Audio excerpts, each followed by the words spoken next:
கோடி கோடி இருமுடியா கோமகனே உங்களுக்கு, கோடி கோடி இருமுடியா கோமகனே உங்களுக்கு, நாடி வரும் பக்தருக்கு நல்ல வழி காட்டிடவே சாமிய துந்தக்கம் ஐயப்ப துந்தக்கம் தாரண துந்தக்கம் மாலைய துந்தக்கம் தாளத்தோட வருவாரா ஐயப்பன் வருவாரா,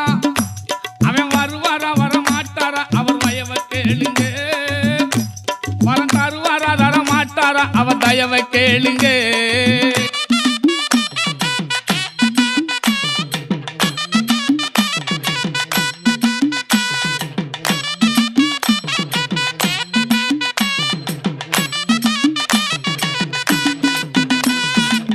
சந்தன பொட்டழகா